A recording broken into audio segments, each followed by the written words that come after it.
అలాగే 10వ ప్రణాళిక.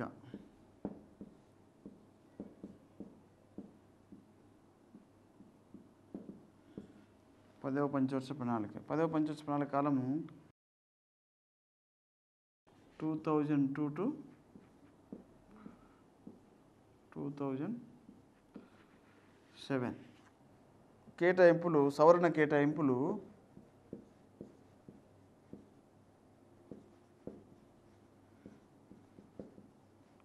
యాక్చువల్గా తొలుత కేటాయింపులు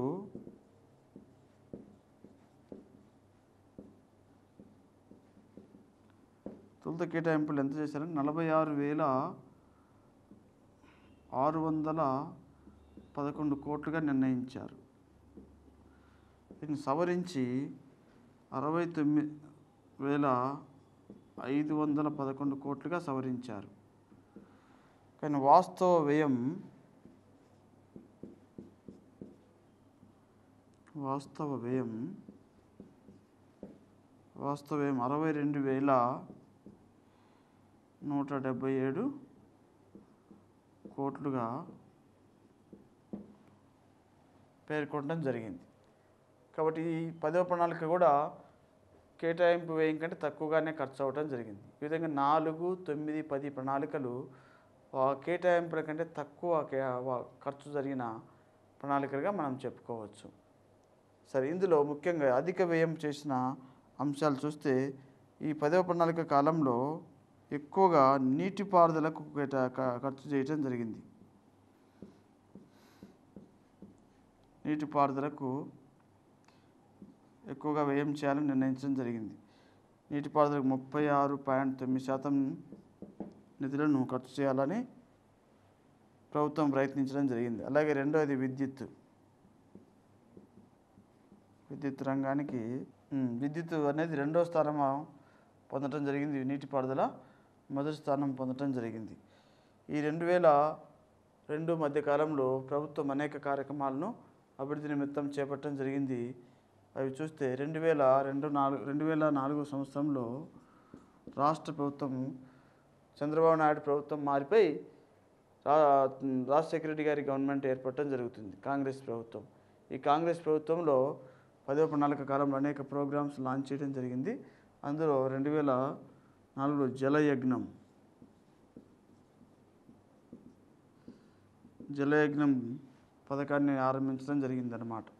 రాష్ట్రంలో 1 కోటి ఎకరాలకు నీటిపారుదల వసతిని కల్పించేందుకు ఈ యొక్క జలయజ్ఞం కార్యక్రమాన్ని ప్రారంభించడం జరిగింది. ఇందులో ఇనిషియల్గా అయితే 54 ప్రాజెక్టులను నిర్మించాలని, అందులో 37 మేజర్, 17 వచ్చేసి మధ్యతరగతి ప్రాజెక్టులు నిర్మించడం ద్వారా రాష్ట్రంలో నీటిపారుదల వసతి ద్వారా ఎక్కువ వ్యవసాయయోగ్యమైన భూమికి నీరు అందించి తద్వారా వ్యవసాయం లాభదాయకమైన ఉపాధిగా మరల్చేందుకు రాష్ట్ర ప్రభుత్వం ఈ యొక్క పథకాన్ని ప్రారంభించడం జరిగింది. జలయజ్ఞం 2005-6లో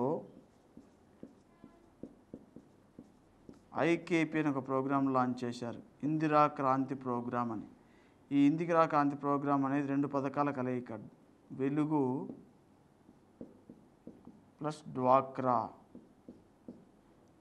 వెలుగు, డ్వాక్రా పథకాలు రెండింటిని కలిపి ఐకేపీగా పిలుస్తూ ఉన్నారు. ఇందిరా క్రాంతి ప్రోగ్రాం రాష్ట్రంలో పేదరికాన్ని నిర్మూలించి మహిళలకు మంచి సాధికారతను పెంపొందించే ఉద్దేశంతో ఈ పథకాన్ని 2005-6లో ప్రారంభించడం జరిగింది. అలాగే 2006 సంవత్సరంలో గ్రామీణ ప్రాంతాల మౌలిక వసతులతో పాటు ఉచితంగా గృహాలను నిర్మించే ప్రాజెక్టును లేదా పథకాన్ని ప్రారంభించారు. దాని పేరు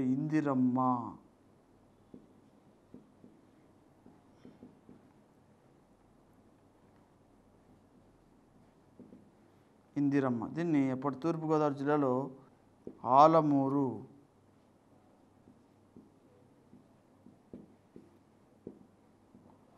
నియోజకవర్గంలో పశ్చిమ ఖండ్రిక అనే ఒక గ్రామంలో ఈ ఇందిరమ్మ అనే పథకాన్ని ప్రారంభించడం జరిగింది.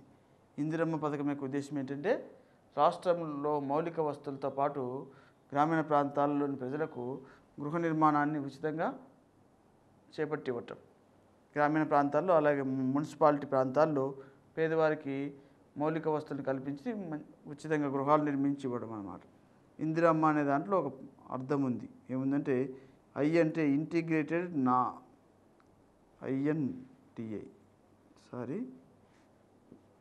ఐఎన్డిఐ integrated naval development in rural areas and model municipal areas. ఇందులో ఉన్న కాన్సెప్ట్ ఏంటంటే integrated naval development in rural areas and model municipal areas అన్నమాట. ఈ విధంగా ఇందులో ఒక అర్థాన్ని స్ఫురించే విధంగా రాష్ట్ర ప్రభుత్వం ఈ పథకాన్ని లాంచ్ చేయడం జరిగింది.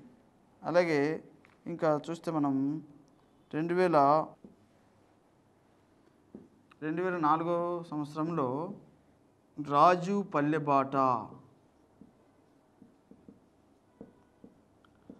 అనే ఒక ప్రోగ్రామ్ను లాంచ్ చేసి గ్రామీణ ప్రాంతాల్లో ప్రజలను చైతన్యవంతులు చేసేందుకు ఈ ప్రోగ్రాం లాంచ్ చేయడం జరిగింది. అలాగే 2005లో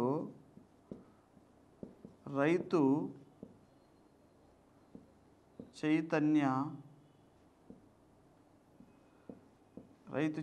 యాత్రలు అనే ఒక ప్రోగ్రాం లాంచ్ చేసి ముఖ్యంగా వ్యవసాయ రంగంలో రైతులను చైతన్యవంతులను చేసి ప్రభుత్వం యొక్క ఉద్దేశాలను, ప్రభుత్వం యొక్క ప్రోత్సాహకాలన్నింటినీ తెలుసుకొని అభివృద్ధిలో వారు కూడా భాగస్వాములు అయ్యేలా ప్రభుత్వం తగిన చర్యలు చేపట్టడం జరిగింది. అలాగే ఈ 2005లోనే రాజు నగరబాట అనే పథకాన్ని లాంచ్ చేయడం జరిగింది. ఈ పథకం ప్రకారం నగరాలలో తగిన అభివృద్ధిని కనపరిచే లక్ష్యంతో నగర ప్రాంతాల్లో ప్రజలు చైతన్యవంతులు చేసేందుకు ఈ పథకాన్ని లాంచ్ చేయడం జరిగింది. ఇది రాజేంద్ర నగర్లోని చేవెళ్ళ నియోజకవర్గంలో చేవెళ్ళ నుంచి స్టార్ట్ చేయడం జరుగుతుంది అన్నమాట. చేవెళ్ళ కాన్స్టిట్యూన్సీలో రాజేంద్ర నగర్ నుంచి స్టార్ట్ చేస్తారు. అలాగే 2004 సంవత్సరంలో పావులా వడ్డీ కార్యక్రమాన్ని ఇనిషియల్గా డ్వాక్రా మహిళలకు స్టార్ట్ చేయడం జరుగుతుంది. తర్వాత 2006 నుండి ఈ యొక్క పావులా వడ్డీని రైతాంగానికి కూడా అప్లై చేయడం జరుగుతుంది. స్వయం సహాయక బృందాలకు ముందుగా పావులా వడ్డీతో రుణాలు ఇవ్వాలనే ఉద్దేశంతో ఈ పథకాన్ని లాంచ్ చేసి తర్వాత రైతాంగాన్ని అంతటికీ 2006 నుంచి రుణాలు ఇచ్చేలా ప్రభుత్వం కృషి చేస్తూ ఉందన్నమాట. అలాగే 2004 సంవత్సరంలోనే రాజు యువశక్తి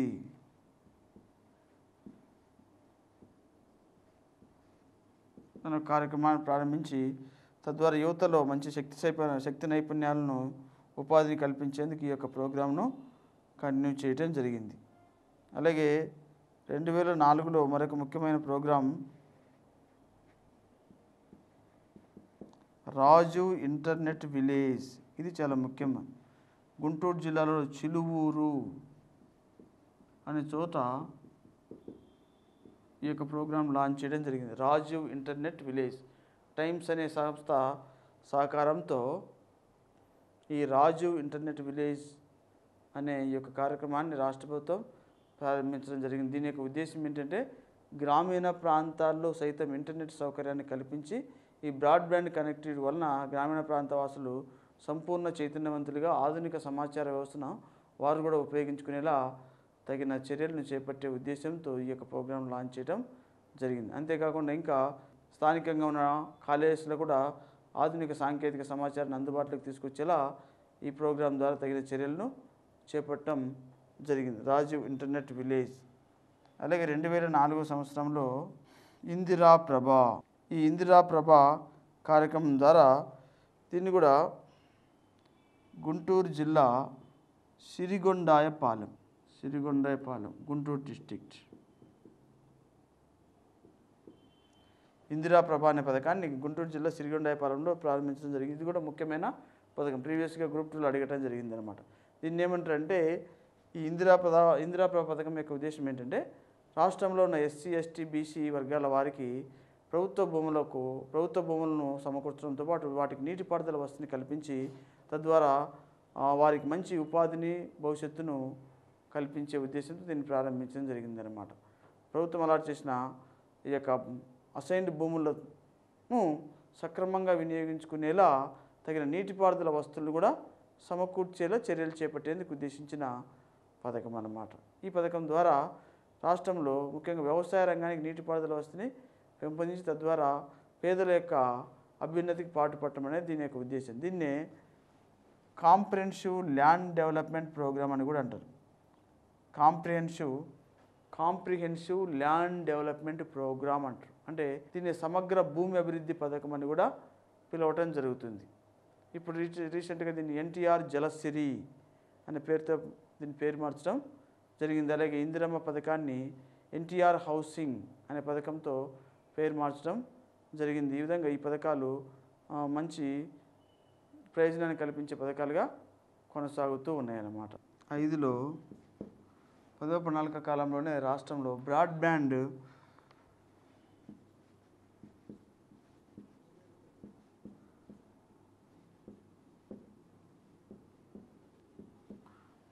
నెట్వర్క్ను విస్తరింప చేసేలా రాష్ట్ర ప్రభుత్వం చర్యలు చేపట్టడం జరిగింది. ఈ బ్రాడ్బ్యాండ్ నెట్వర్క్ ద్వారా రాష్ట్రంలో ఆధునిక సమాచారం అనేది ఎప్పటికప్పుడు అందుబాటులోకి తీసుకొచ్చేలా మరియు ఇంటర్నెట్ కనెక్షన్ ద్వారా ప్రభుత్వము ప్రజలకు ఈ ఆధునిక సమాచారాన్ని చేరువ చేసే ఉద్దేశంతో వర్క్ చేయడం జరిగింది. అలాగే 2005లో 108 సేవలు ప్రారంభించి తర్వాత దీన్ని 2007 నుండి రాజీవ్ ఆరోగ్యశ్రీగా పేరు మార్చి రాష్ట్రంలోని పేదవారికి ప్రభుత్వం మెరుగైన సౌకర్యవంతమైన వైద్యాన్ని అందించేలా ఈ పథకం ద్వారా చర్యలు చేపట్టడం జరిగింది. ఇది కర్ణాటకలోని యశస్విని అనే ఒక ప్రోగ్రాం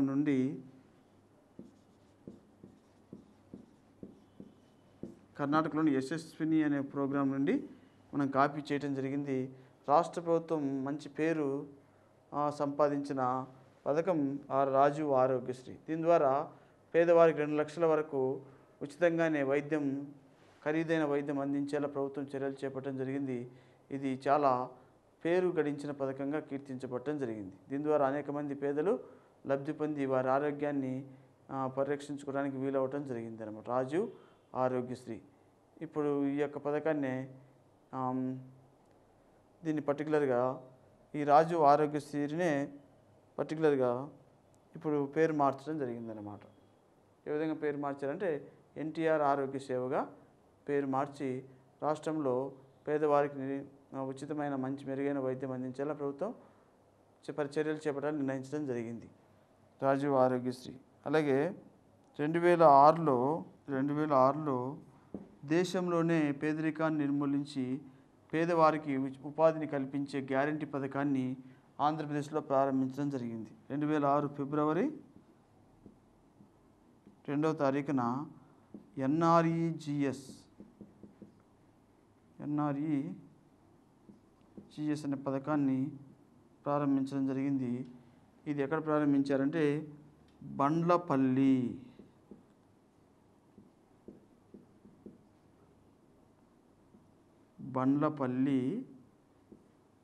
అనంతపురం జిల్లా. 2006లో ఎన్ఆర్ఈజీఎస్ పథకాన్ని బండ్లపల్లి అనంతపురం జిల్లాలో ప్రారంభించడం జరిగింది అన్నమాట. NREGS means national rural employment guarantee scheme అనే పథకాన్ని 2006లో ఫిబ్రవరి 2న ఆంధ్రప్రదేశ్లో అనంతపురం జిల్లాలో ప్రారంభించడం జరిగింది. తొలుత 200 జిల్లాల్లో ఇది ప్రారంభించి తర్వాత దేశవ్యాప్తంగా దీన్ని ప్రస్తుతం అమలు చేయడం జరుగుతుంది. ఇది భారతదేశంలోనే చట్టబద్ధత కలిగిన ఏకైక పథకంగా కీర్తించబడుతూ ఉంది. అందుకోసం 2005లో ప్రభుత్వం ఎన్ఆర్ఈజీఏ అంటే national rural employment guarantee act చట్టం చేయడం జరిగిందనమాట. దీని ద్వారా గ్రామీణ ప్రాంతాల్లో పేదవారికి ఉపాధికి సంబంధించి గ్యారంటీ ఇవ్వటం జరిగింది. మాకు పని లేదు, ఉపాధి లేదు, జీవించలేకపోతున్నామని మాట ఎవరి నోటి నుంచి రాకుండా ఉండేలా ప్రభుత్వము ఈ పథకాన్ని ప్రతిష్టాత్మకంగా ప్రారంభించింది. రాష్ట్రంలో చట్టబద్ధత కలిగిన ఏకైక పథకంగా ఉపాధి గ్యారంటీ పథకంగా ఇది పిలువబడుతూ ఉంది. రాష్ట్రంలో ఈ పథకం ఉద్దేశించిన లక్ష్యాలు చూస్తే ముఖ్యంగా పేదవారు ఇతర ప్రాంతాలకు వలస వెళ్ళిపోకుండా స్థానికంగానే పనిపాట్లు చేసుకునేలా అవకాశం కల్పించడం, అలాగే వారికి స్థిరమైన ఉపాధిని కల్పించడం, అలాగే ఈ పథకంలో మహిళలకు 1/3 వంతు భాగస్వామ్యము కల్పించడం. ఇలా గ్రామీణ ప్రాంతాల్లో సామాజిక ఆస్తులను సృష్టించి వనరులను ఉపయోగించుకొని ఆ ప్రాంతాలు అభివృద్ధి చెందేలా చర్యలు చేపట్టడం అనేది కాన్సెప్ట్గా తీసుకొని ఈ పథకాన్ని అమలు చేయడం జరుగుతున్నది. ప్రస్తుతం భారతదేశంలో ప్రతిష్టాత్మకమైన కార్యక్రమంగా ఇది లాంచ్ చేయబడటం జరిగింది. ప్రస్తుత బడ్జెట్లు కూడా 34,699 కోట్లు కేటాయించారు. అవి చాలా అన్నట్టుగా మరలా కేంద్రం మరలా 5,000 కోట్లను పెంచాలని కూడా నిర్ణయించడం జరిగింది. దీని ద్వారా దేశంలో పేదరికాన్ని నిర్మూలించి తద్వారా ప్రతి ఒక్కరికి పనిపాట్లు కల్పించే లక్ష్యంతో ఈ పథకాన్ని ముందుకు తీసుకెళ్ళి నిర్ణయించారు. ఈ పథకము 90:10% నిధులను కేటాయించుకోవడం జరుగుతుంది. 90% ఏమో కేంద్ర ప్రభుత్వం, రాష్ట్రం 10% నిధులను కేటాయించి తద్వారా దేశంలో ఉపాధిలో గ్యారంటీని ఈ పథకం ద్వారా సమకూర్చేలా ప్రభుత్వము ఒక ప్రత్యేకమైన ఉద్దేశంతో ఈ యొక్క పథకాన్ని ప్రారంభించడం జరిగింది. ఈ విధంగా 10వ పంచవర్ష ప్రణాళిక భారతదేశంలోనే కొన్ని ముఖ్యమైన పథకాలను ఆంధ్రప్రదేశ్ రాష్ట్రంలో ప్రవేశపెట్టిన ఒక ప్రత్యేకత కలిగిన ప్రణాళికగా మనము చెప్పుకోవచ్చు. అలాగే 11వ పంచవర్ష ప్రణాళిక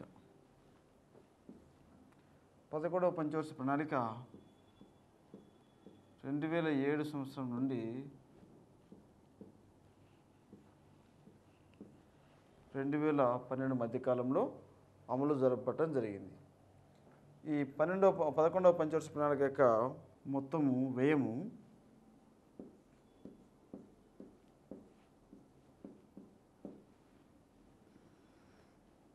1,47,395 కోట్లు. 1,47,395 కోట్లు. ఇది రాష్ట్రంలో యూపీ తర్వాత అత్యధిక కేటాయింపులు పొందిన ప్రణాళిక అన్నమాట. అంటే భారతదేశంలోని అన్ని రాష్ట్రాల్లో ఒక్కొక్క రాష్ట్రంలో 11వ ప్రణాళిక కాలంలో ఉద్దేశించిన వ్యయం చూస్తే ఉత్తరప్రదేశ్ తర్వాత అత్యధిక వ్యయం చేయాలా అని నిర్ణయించిన రాష్ట్రం ఏంటంటే ఆంధ్రప్రదేశ్. అందుకే మొత్తం రాష్ట్ర ప్రణాళిక వ్యయంలో అన్నింటిలో యూపీ తర్వాత 2వ స్థానం ఉన్న రాష్ట్రము ఆంధ్రప్రదేశ్. మొత్తము ఇక్కడ ఈ 11వ ప్రణాళిక కాలంలో జిఎస్డిపి 9.5%గా లక్షించడం జరిగింది అన్నట్టు. Gross state domestic product. ఇందులో వ్యవసాయము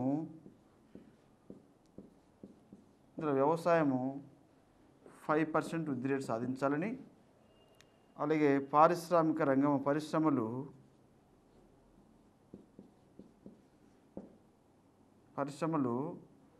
వచ్చేసి 10% వృద్ధి రేటు సాధించాలని, సేవలు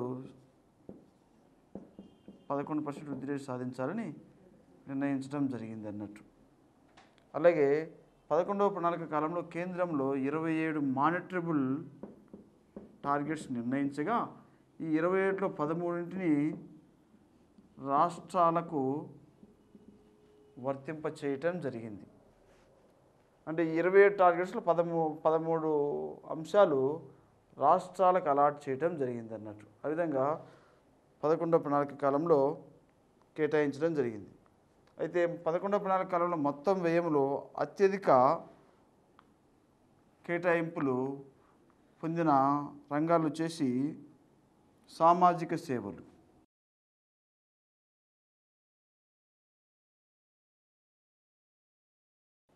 పదకొండవ పంచవర్ష ప్రణాళికలో రాష్ట్రంలో ఎక్కువ వెయిటేజ్ ఇవ్వబడిన అంశం ఏంటంటే సోషల్ సర్వీసెస్, సామాజిక సేవలు.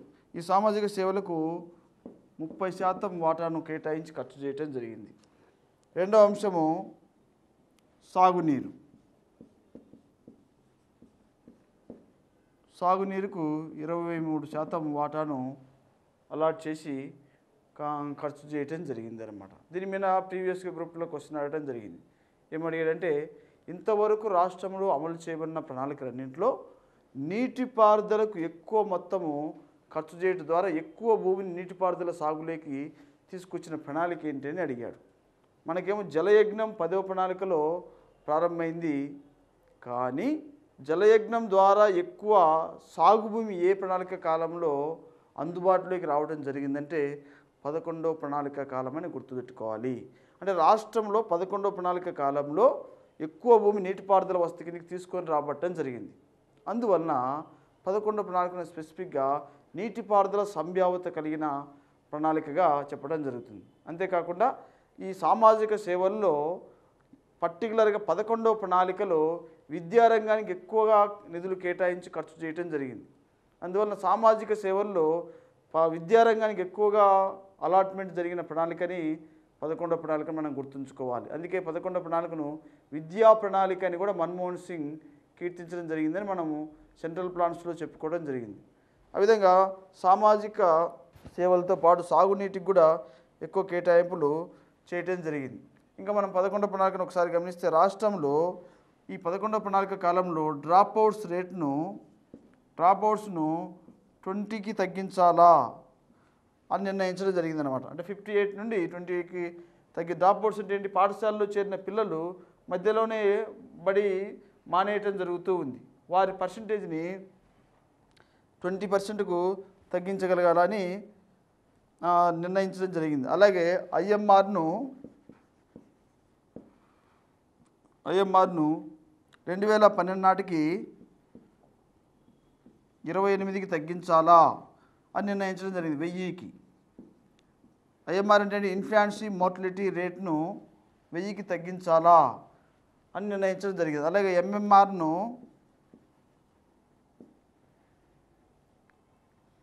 69కి తగ్గించాలా 2012 నాటికి అని నిర్ణయించడం జరిగిందనమాట. లక్షకు ఎంఎంఆర్ అంటే మెటర్నిటీ మోర్టాలిటీ రేట్, లక్ష ప్రసవాలకు లేదా లక్ష ప్రసవ సంఘటనలకు ఈ యొక్క మరణ రేటు 69గా తగ్గించగలగాలి అని నిర్ణయించడం జరిగిందనమాట. అంటే ప్రతి లక్ష జననాలలో ఎంతమంది చనిపోతున్నారు స్త్రీలు ప్రసవ సమయంలో అని సూచించేదాన్ని ఏమంటే ఎంఎంఆర్ అంటారు, మెటర్నిటీ మోర్టాలిటీ రేట్. దాన్ని 69 వరకు తగ్గించగలగాల ప్రతి లక్ష ప్రసవాలలో అనేది 11వ ప్రణాళికలోని ప్రధానమైన టార్గెట్గా చెప్పుకోవచ్చు అన్నమాట. అలాగే ఈ 11వ ప్రణాళిక కాలంలో రాష్ట్రీయ కృషి వికాస్ యోజన ఇది 2007లో కేంద్రంలో ప్రారంభించడం జరిగింది.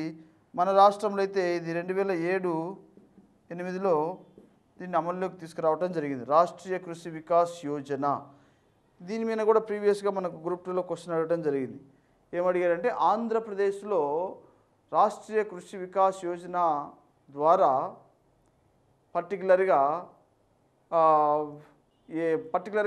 వ్యవసాయ రంగంలో వృద్ధిని ఏ విధంగా సాధించాలనే దాని మీద క్వశ్చన్ అడగటం జరిగింది.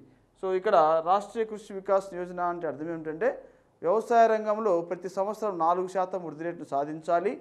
అలాగే హరిత విప్లవం ఏదైతే సాధించబడిందో దాన్ని వేగవంతం చేయాలి. అలాగే ఈ పర్టికులర్గా ఎక్కడైతే వ్యవసాయ రంగంలో ఉత్పాదకత తక్కువగా ఉందో ఆ ప్రాంతాలను కాన్సన్ట్రేట్ చేయాలి అనే లక్ష్యాలతో 25,000 కోట్ల రూపాయలతో కేంద్రంలో ఈ యొక్క ఆర్కేవీవై ప్రోగ్రామ్ లాంచ్ చేయడం జరిగింది. ఆ ప్రోగ్రామ్ యొక్క లక్ష్యాలను ఏపీలో కూడా రీచ్ చేయడం జరిగింది. పర్టికులర్గా ఆర్కేవీవై లక్ష్యాలను సాధించిన రాష్ట్రాల్లో ఏపీ అగ్రస్థానంలో ఉంది. ఎందుకంటే ఏపీలోని వ్యవసాయ రంగ వృద్ధి రేటు 4% మించి ఉంది. అందువల్ల ఈ ప్రోగ్రాం ఏపీలో సక్సెస్ అయినట్టుగా మనము చెప్పుకోవచ్చు అనమాట. అలాగే ఇంకా ఈ ప్రణాళిక కాలంలోనే నేషనల్ ఫుడ్ సెక్యూరిటీ ప్రోగ్రామ్ అనే పథకాన్ని లాంచ్ చేయడం జరిగింది. నేషనల్ ఫుడ్ సెక్యూరిటీ ప్రోగ్రామ్ 2007లో దీన్ని మిషన్ అంటాం, నేషనల్ ఫుడ్ సెక్యూరిటీ మిషన్ అంటాం. దీని తర్వాత national food security programme launch చేయడం జరిగింది. ఈ నేషనల్ ఫుడ్ సెక్యూరిటీ మిషన్ ఆధ్వర్యంలో దేశంలో ఈ వ్యవసాయ దిగుబడులు అబ్నార్మల్ దిగుబడులు సృష్టించి అదనంగా వ్యవసాయ ఉత్పత్తిని పెంచాలనేది ఉద్దేశం అన్నమాట. ఆ విధంగా కేంద్ర స్థాయిలో వరి తర్వాత గోధుమ పప్పు ధాన్యాల ఉత్పత్తుల్లో గణనీయమైన అభివృద్ధిని సాధించేలా ఈ యొక్క మిషన్లో ఒక ఆచరణాత్మక కార్యక్రమాన్ని 11వ ప్రణాళికలో ప్రారంభించడం జరిగింది. దీని మీద క్వశ్చన్ ఏమడిగిందంటే ఆంధ్రప్రదేశ్లో ఫుడ్ సెక్యూరిటీ మిషన్ కింద ఉత్పత్తిని ఏ పంటల్లో పెంపొందించాలని నిర్ణయించడం జరిగింది అని అడిగాడు. కేంద్రంలో అయితే వరి, గోధుమ, పప్పు దినుసులు. మరి గోధుమ పంట ఆంధ్రప్రదేశ్లో పండుతుందా? చాలా తక్కువ పండుతుంది, ఎక్కడో లిటిల్ బిట్. అందువల్ల ఆంధ్రప్రదేశ్లో మిగిలిన 2 పంటలు ఏ పంటల్లో అధిక దిగుబడి సృష్టించాలని నిర్ణయం జరిగింది? వరి, పప్పు ధాన్యాలు, ఈ 2 పంటలే. కేంద్ర స్థాయిలో అయితే వరి, గోధుమ, పప్పు ధాన్యాలు. ఏపీలో అయితే వరి, ఓన్లీ పప్పు ధాన్యాల్లో అధిక దిగుబడులు సాధించి తద్వారా వ్యవసాయ రంగాన్ని స్ట్రెంథెన్ చేయాలనేది ఉద్దేశం అనమాట. ఈ విధంగా నేషనల్ ఫుడ్ సెక్యూరిటీ మిషన్ ఆధ్వర్యంలో కూడా వ్యవసాయ రంగాన్ని స్ట్రెంథెన్ చేయాలా అనే ఉద్దేశాన్ని కలిగి ఉండటం జరిగింది. 11వ ప్రణాళిక కాలంలో చేపట్టిన ముఖ్యమైన అభివృద్ధి కార్యక్రమాలు మనం గమనిస్తే డెవలప్మెంటల్ ప్రోగ్రామ్స్ను ఇందులో నెంబర్ 1 చూస్తే అభయహస్తం.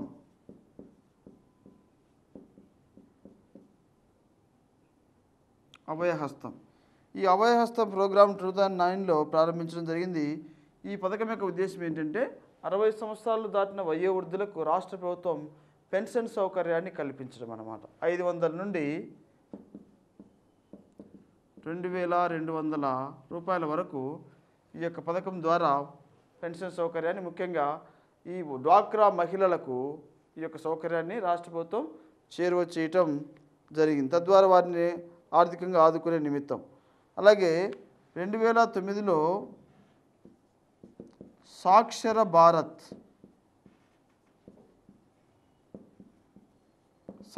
భారత్ ద్వారా వయోజన విద్య ద్వారా అక్షరాస్యతను పెంపొందింపజేయటం, ముఖ్యంగా మహిళల్లో అక్షరాస్యతను పెంపొందించే విధంగా కృషి జరిగిందన్నమాట. ఇందుకోసం చేవెళ్ళ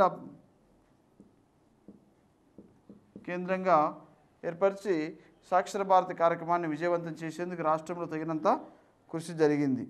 అలాగే 2007వ సంవత్సరంలో గిరిపుత్ర అనే ఒక పథకాన్ని ప్రారంభించారు. గిరిపుత్ర 2007లో గిరిపుత్ర అనే పథకాన్ని ప్రారంభించి రాష్ట్రంలో అటవిక జనాంగానికి లేదా ట్రైబల్స్కు తగినంత ప్రయోజనాలను కల్పించేలా వారి సంక్షేమాన్ని పెంపొందించేలా ఈ పథకాన్ని ప్రారంభించి ఎస్టీల జీవనోపాధిని మెరుగుపరిచేందుకు రాష్ట్ర ప్రభుత్వం ప్రయత్నించడం జరిగింది. అలాగే 2011లో రాజీవ్ యువ కిరణాలు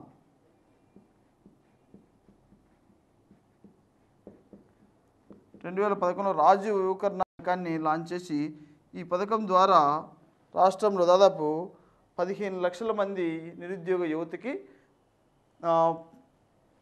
ఉపాధిని కల్పించేలా ఈ పథకాన్ని ఉద్దేశించడం జరిగిందన్నమాట. రాజీవ్ యువ కిరణాల కింద యువతకు ఉపాధి అవకాశాలను పెంపొందించేలా ఈవెన్ ప్రభుత్వం రంగమే కాకుండా ప్రైవేట్ రంగంలో సైతము ఉపాధిని కల్పించడం ద్వారా వారికి మంచి జీవనోపాధిని కల్పించాలనేది ఉద్దేశం అన్నమాట.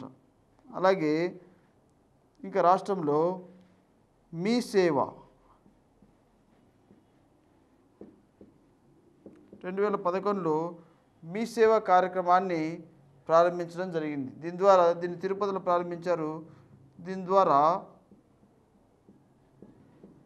ప్రభుత్వ కార్యాలయాల్లో వెంటనే కావాల్సిన సంబంధించిన సర్టిఫికేట్స్ను వెంటనే తీసుకొని ప్రయోజనం పొందేలా ఈ యొక్క కార్యక్రమాన్ని లాంచ్ చేయడం జరిగింది. అంటే ప్రభుత్వ కార్యాలయాల చుట్టూ నెలల తరబడి తిరగకుండా ఏదైనా ఒకటి అవసరం వచ్చినప్పుడు వెంటనే అప్లై చేసుకుంటే మీ సేవ ద్వారా ఇమ్మీడియట్గా ప్రభుత్వ కార్యాలయాల వారు మంజూరు చేసే విధముగా ఈ యొక్క ప్రోగ్రామ్ను లాంచ్ చేయడం జరిగింది. దీని ద్వారా ప్రభుత్వ కార్యాలయాలను అలసత్వం, జాప్యము, లంచగొండితనము నిర్మూలించడానికి ప్రభుత్వం తగిన విధంగా కృషి చేయడం జరిగింది. అలాగే రచ్చబండ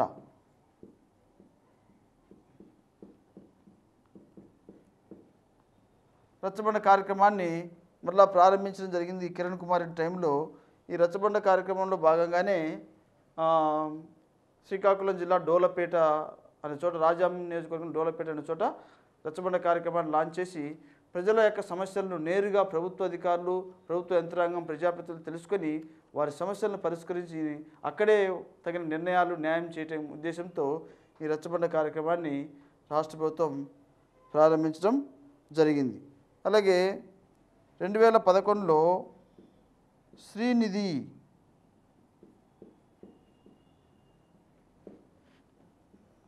అనే పథకాన్ని ప్రారంభించి పర్టికులర్గా స్త్రీలకు ఆర్థికపరమైన చేయూతను అందించి సాధికారతను పెంపొందించేందుకు ఈ యొక్క శ్రీనిధి కార్యక్రమాన్ని కూడా లాంచ్ చేయడం జరిగింది. అలాగే వడ్డీ లేని రుణాలను 2011లో రాష్ట్ర ప్రభుత్వం పేద రైతాంగానికి మంజూరు చేయాలనే ఉద్దేశంతో వడ్డీ లేని రుణాలను కూడా స్పాన్సర్ చేయటం జరిగింది. ఈ విధంగా రాష్ట్ర ప్రభుత్వం 11వ పంచవర్ష ప్రణాళికలో కొన్ని అభివృద్ధి కార్యక్రమాల ద్వారా రాష్ట్రాన్ని అభివృద్ధిని వేగవంతం చేసేందుకు తగిన విధంగా కాంగ్రెస్ ప్రభుత్వం కృషి చేసేలా చర్యలు చేపట్టడం జరిగింది. తర్వాత చివరి ప్రణాళిక 12వ ప్రణాళిక. 12వ పంచవర్ష ప్రణాళిక. ఈ 12వ పంచవర్ష ప్రణాళిక మొత్తం వ్యయం ఎంతగా నిర్ణయించారంటే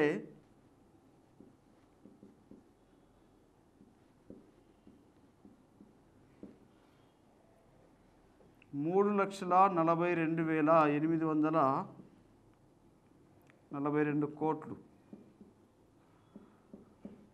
3,42,842 కోట్ల రూపాయలను 12వ పంచవర్ష ప్రణాళిక కాలంలో మొత్తం వ్యయంగా నిర్ణయించడం జరిగింది. ఇది భారతదేశంలోని అన్ని రాష్ట్రాల కంటే అత్యధికంగా ఉద్దేశించిన వ్యయము. 11వ ప్రణాళిక అయితే వ్యయం దృష్ట్యా ఏపీ 2వ స్థానంలో ఉంది, కానీ ప్రణాళిక వ్యయంలో ఇక్కడైతే 12వ ప్రణాళిక కాలంలో దేశంలోని అన్ని రాష్ట్రాల కంటే ఎక్కువ కేటాయింపులు చేయడం జరిగింది. అందువలన కేటాయింపుల దృష్ట్యా ఏపీ దేశంలోనే 12వ ప్రణాళికలో మొదటి స్థానంలో ఉంది అని చెప్పుకోవడం జరిగింది. అలాగే 12వ ప్రణాళిక కాలంలో 25 మానిటరబుల్ టార్గెట్స్ నిర్ణయించారు. అయితే రాష్ట్రంలో మాత్రం వీటిని 50 మానిటరబుల్ టార్గెట్స్గా నిర్ణయించి రాష్ట్రాన్ని అభివృద్ధి చేయాలా అని 12వ ప్రణాళికలో ఒక బృహత్తరమైన విధానాన్ని రాష్ట్రంలో అమలు చేయాలని నిర్ణయించడం జరిగింది. ఈ 12వ ప్రణాళిక కాలంలో వృద్ధి రేటును రాష్ట్రంలో 10% పెంచాలా అని లక్షించడం జరిగింది. అందులో వ్యవసాయ రంగంలో వృద్ధి రేటు 6% మించి ఉండాలని, పారిశ్రామిక రంగం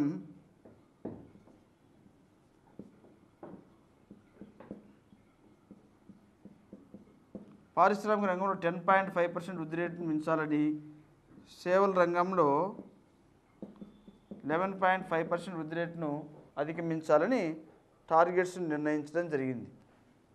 అంతేకాకుండా 12వ ప్రణాళికలో కొన్ని పర్టికులర్ అంశాలను ప్రాధాన్య అంశాలుగా గుర్తించడం జరిగింది. అవేంటంటే వ్యవసాయము, పశుపోషణ, అలాగే నీటిపారుదల, హార్టికల్చర్, సామాజిక సేవలు, టూరిజం, పర్యాటక రంగం అన్నమాట.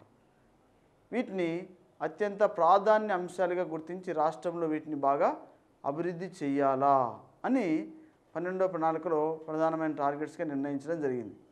అంతేకాకుండా ఇంకా 12వ ప్రణాళికలో కొన్ని ముఖ్యమైన మనం అంశాలు చూస్తే, ఈ 12వ ప్రణాళికలో నైపుణ్యాలను అభివృద్ధి చేపట్టాలా అని నిర్ణయించడం జరిగింది. అంటే స్కిల్ డెవలప్మెంట్ను 12వ ప్రణాళికలో ఒక ప్రధానమైన అంశంగా టార్గెట్ చేయడం జరిగింది. అలాగే ఫుడ్ పార్క్స్ను, ప్రతి జిల్లాకు ఒక ఫుడ్ పార్క్స్ను ఏర్పాటు చేయాలా, ఫుడ్ ప్రాసెసింగ్ పార్క్స్ను ఏర్పాటు చేయాలని నిర్ణయించడం జరిగింది. రీసెంట్గా మనం చూస్తే కొన్ని ఫుడ్ పార్కుల ఏర్పాటు ప్రతిపాదనని రావడం జరిగింది. అందులో ఏపీలో కృష్ణా జిల్లాలో ఫుడ్ పార్క్ను ఏర్పాటు చేయాలని ప్రభుత్వం నిర్ణయించడం జరిగింది. అలాగే తెలంగాణలో ఖమ్మం మరియు మహబూబ్నగర్ జిల్లాలో ఫుడ్ పార్క్స్ను ఏర్పాటు చేయాలా అని నిర్ణయించడం జరిగింది. ఆల్రెడీ చిత్తూరు జిల్లాలో ఫుడ్ పార్క్ను గతంలో ఏర్పాటు చేయడం జరిగింది. ఇటీవల కేంద్రము కర్ణాటకలో తుమ్కూరు అనే చోట అతిపెద్ద ఫుడ్ పార్క్ను ఏర్పాటు చేయడం జరిగింది అన్నమాట. ఈ విధంగా ఇక్కడ ఆహార పదార్థాలను ప్రాసెసింగ్ చేసి వాటిని నాణ్యమైనవిగా తయారు చేసి ఇతర దేశాలకు ఇక్కడి నుంచి ఎగుమతి చేయడానికి కూడా వీలు కల్పించడం జరుగుతుంది. దీని ద్వారా వ్యవసాయ రంగానికి మంచి మూవ్మెంట్ అనేది స్టార్ట్ అవడానికి అవకాశం ఉండి వ్యవసాయ ఉత్పత్తులు ఎగుమతి స్థాయికి చేరుకొని మంచి ఆదాయం గడించేలా చర్యలు చేపట్టాలనేది 12వ ప్రణాళికలోని ఉద్దేశం అన్నమాట. అలాగే శీతల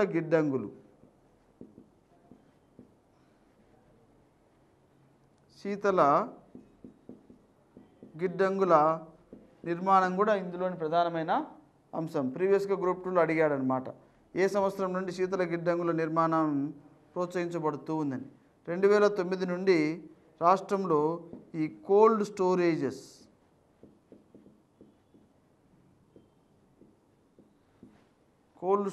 ఏర్పాటు అనేది ఆరంభం అవడం జరిగింది. శీతల గిడ్డంగులు. ఈ శీతల గిడ్డంగులు ప్రధానంగా ఏ జిల్లాలు ఎక్కువగా ఉన్నాయంటే గుంటూరు జిల్లాలో ఎక్కువగా ఉన్నాయి. ఎందువలన అంటే గుంటూరు జిల్లా రాష్ట్రంలో మిర్చి పంటకు బాగా ప్రసిద్ధి అన్నమాట. అందువలన రీసెంట్గా రాష్ట్ర ప్రభుత్వం కూడా అక్కడ ఈ మిర్చి పంట బాగా ఫేమస్ కాబట్టి ఎడ్లపాడు ప్రాంతంలో ఇక్కడ ప్రభుత్వం ఏం ఆలోచించిందంటే ఈ స్పైస్ కేంద్రాన్ని ఏర్పాటు చేయాలని కూడా నిర్ణయించడం జరిగిందనమాట రాష్ట్ర ప్రభుత్వం. ఎడ్లపాడు సమీపంలో ఈ సుగంధ ద్రవ్యాలకు సంబంధించి మిర్చి పంటను సుగంధ ద్రవ్యాల జాబితాలో కూడా జాయిన్ చేయడం జరిగిందనమాట. అందువలన అక్కడ ఒక రీసెర్చ్ సెంటర్ను కూడా ఏర్పాటు చేసి గుంటూరు జిల్లాని ఇంకా మిర్చి పంటల విషయంలో గణనీయమైన అభివృద్ధిని సాధించే దిశలో వర్క్ చేయాలనేది ప్రభుత్వం యొక్క ఉద్దేశం అన్నట్టు. అలా కోల్డ్ స్టోరేజ్ ప్రోగ్రామ్ లాంచ్ అవ్వడం జరిగింది. అలాగే 12వ ప్రణాళిక కాలంలోనే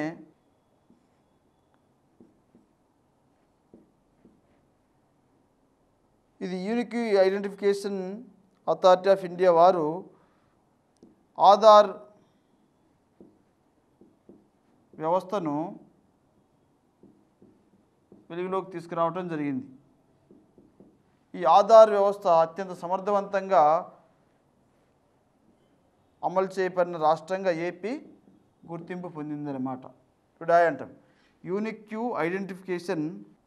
ఐడెంటిఫికేషన్ అథారిటీ ఆఫ్ ఇండియా అనే ఈ సంస్థ నందన్ నీలేకరి దీన్ని లీడ్ చేసే వ్యక్తి. ఈ నందన్ నీలేకరి ఆధ్వర్యంలో భారతదేశంలో ఆధార్ వ్యవస్థను అమలు చేసేలా చర్యలు చేపట్టడం జరిగింది. అందులో ఏపీ 12వ ప్రణాళిక కాలంలో ఈ యొక్క ఆధార్ను సృష్టించడంలో ఆధార్ కార్డులను సృష్టించడంలో మంచి అగ్రస్థానాన ముందంజలో ఉన్నట్టుగా మనకు తెలుస్తూ ఉంది.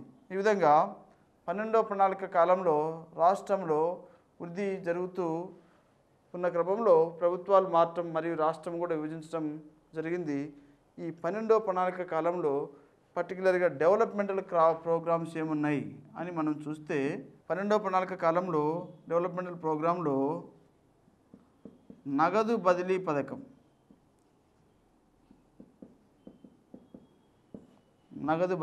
దీన్ని యాక్చువల్గా 2013 జనవరి 1న సెంట్రల్ లెవెల్లో ప్రారంభించారు.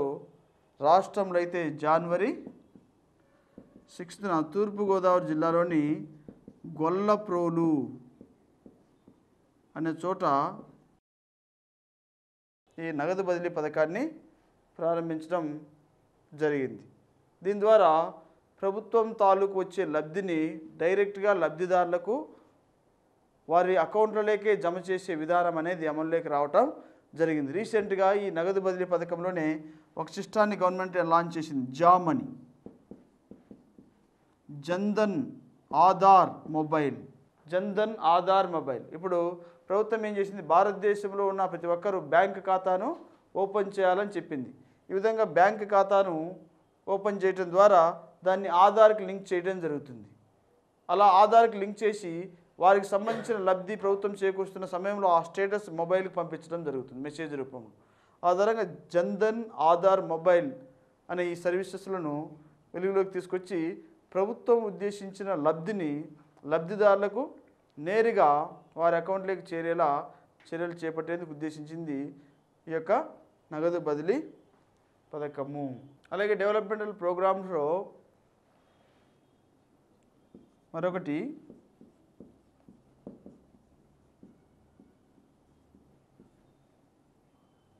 డెవలప్మెంట్ ప్రోగ్రాంలో మరొక పథకము అమ్మ హస్తం.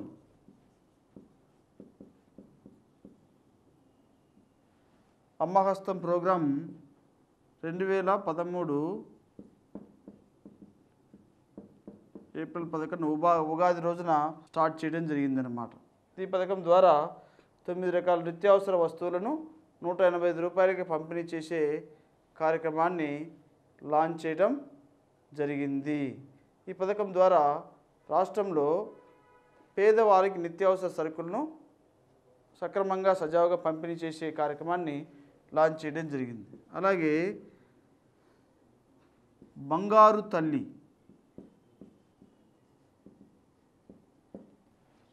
బంగారు తల్లి పథకాన్ని 2013 మే 1 నుంచి రాష్ట్ర ప్రభుత్వం ఆరంభించడం జరిగింది. దీని ద్వారా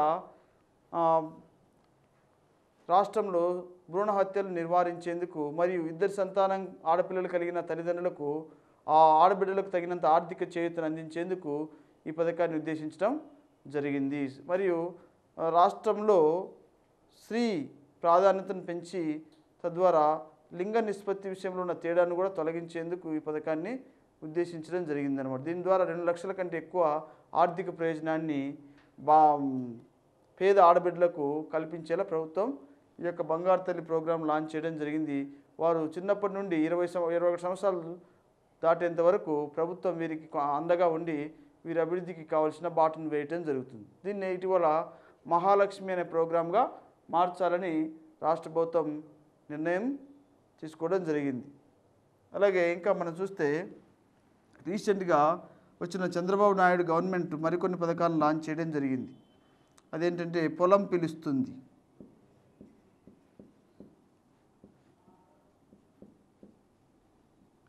పొలం పిలుస్తుంది కార్యక్రమాన్ని కొత్తగా గవర్నమెంట్ లాంచ్ చేయడం జరిగింది. దీని ద్వారా వ్యవసాయ అధికారులు గ్రామీణ ప్రాంతాల వెళ్ళి రైతులను సందర్శించి 2 రోజులు అక్కడే వారు ఉండి రైతులతో డిస్కస్ చేసి వ్యవసాయానికి సంబంధించిన మెలకువలను వారికి నేర్పి వ్యవసాయ ఉత్పత్తుల్లో గణనీయమైన అభివృద్ధిని సాధించేలా వ్యవసాయ అధికారులు తగినంత చొరవ చూపాలి. అందుకోసం వారంలో 2 రోజులు మంగళవారం శుక్రవారం వెళ్ళి వారిని సందర్శించి తద్వారా వారికి వ్యవసాయ అభివృద్ధి నిమిత్తం మెలకువలు నేర్పాలనేది రాష్ట్ర ప్రభుత్వం యొక్క ఉద్దేశం అన్నమాట. దాన్ని పొలం పిలుస్తుంది కార్యక్రమం అంటాం. అలాగే బడి పిలుస్తుంది.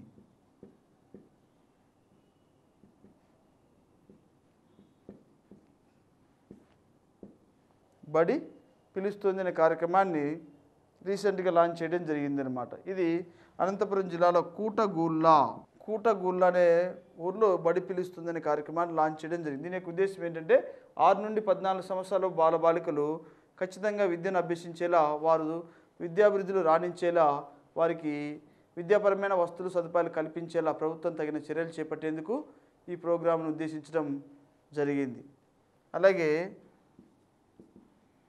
నీరు చెట్టు.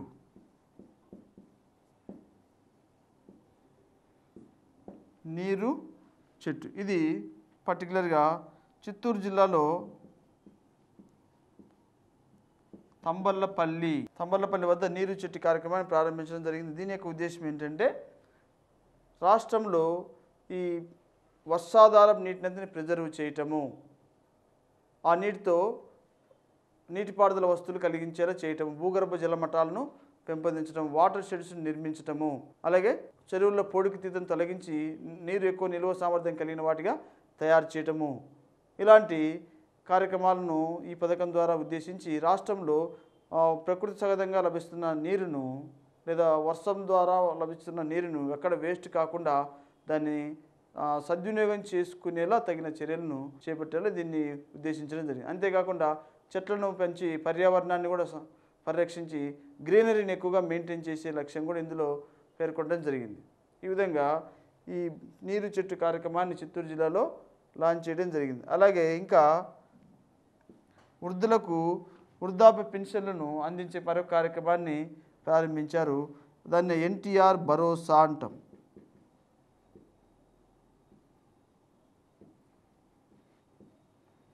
ఎన్టీఆర్ భరోసా పథకం ద్వారా వృద్ధులకు పెన్షన్ సౌకర్యాన్ని కల్పించేలా ప్రభుత్వము చర్యలు చేపట్టాలని నిర్ణయించడం జరిగిందండి. దీని ద్వారా అక్టోబర్ 2, 2014 అక్టోబర్ 2న ఈ యొక్క పథకాన్ని లాంచ్ చేసి రాష్ట్రంలోని పేద వయోవృద్ధులకు 1000 రూపాయల వరకు రాష్ట్ర ప్రభుత్వం పెన్షన్ సౌకర్యాన్ని సమకూర్చేలా చర్యలు చేపట్టడం జరిగింది. అలాగే సేమ్ ఎన్టీఆర్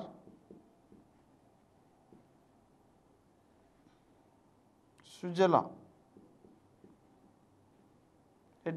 పథకం సేమ్ అక్టోబర్ 2, 2014 పర్టికులర్గా 5,000 మంది నివసించే గ్రామీణ ప్రాంతాల్లో మంచినీటి సౌకర్యాన్ని సమకూర్చేందుకు లీటర్ 25 లీటర్స్ బబుల్ను ₹2కే పంపిణీ చేసి మంచినీటిని అందుబాటులోకి తీసుకొచ్చేలా రాష్ట్ర ప్రజల ఆరోగ్యాన్ని పరిరక్షించేలా ఎన్టీఆర్ సుజల పథకాన్ని రాష్ట్ర ప్రభుత్వం లాంచ్ చేయడం జరిగింది. అలాగే ఎన్టీఆర్ ఆరోగ్య సేవ ద్వారా రాష్ట్రంలోని పేదవారికి కాస్ట్లీ వైద్యాన్ని అందించేలా ఈ యొక్క పథకాన్ని లాంచ్ చేయడం జరిగింది. సో గతంలో రాజీవ్ ఆరోగ్యశ్రీ అనే పథకాన్ని ఈ విధంగా పేరు మార్చి రాష్ట్రంలో పేదవారికి కాస్ట్లీ వైద్యం అంటే 2 లక్షలకు మించి సైతము వారికి ఆధునిక వైద్యాన్ని అందించేలా రాష్ట్ర ప్రభుత్వం ఈ యొక్క పథకాన్ని లాంచ్ చేసి కొనసాగించాలని చర్యలు చేపడుతూ ఉంది. దీన్ని కూడా సేమ్ అక్టోబర్ 2, 2014లో స్టార్ట్ చేసి రాష్ట్ర ప్రభుత్వం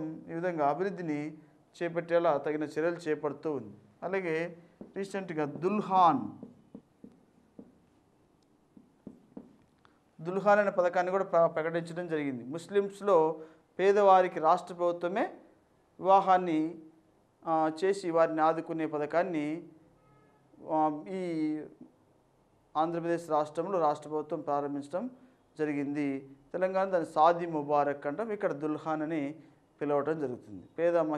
పేద ముస్లిం ఆడబిడ్డలకు రాష్ట్ర ప్రభుత్వం 50,000 వరకు ఆర్థిక సహాయం చేసి వారికి పెళ్లి చేసి వారిని ఆదుకోవడం కోసం అన్నట్టుగా ఈ పథకాన్ని ఉద్దేశించడం జరిగింది. ఈ విధంగా 12వ ప్రణాళికలో రాష్ట్ర ప్రభుత్వం ఈ పథకాలను ముందుకు తీసుకెళ్తూ రాష్ట్రాన్ని అభివృద్ధి పదంలో ముందుకు తీసుకెళ్లడానికి కాంక్షతో వర్క్ చేస్తుంది. ఇంకా మిషన్ ఆధారిత పథకమని ఇంకా రాష్ట్ర ప్రభుత్వం రీసెంట్గా ఇంకా అనేక పథకాలను పేదలకు ఉద్దేశించి కొనసాగించాలన్న లక్ష్యంతో 12వ ప్రణాళికను ముందుకు తీసుకెళ్తూ ఉంది. ప్రస్తుతం ఇది 12వ ప్రణాళిక రన్నింగ్లో ఉంది.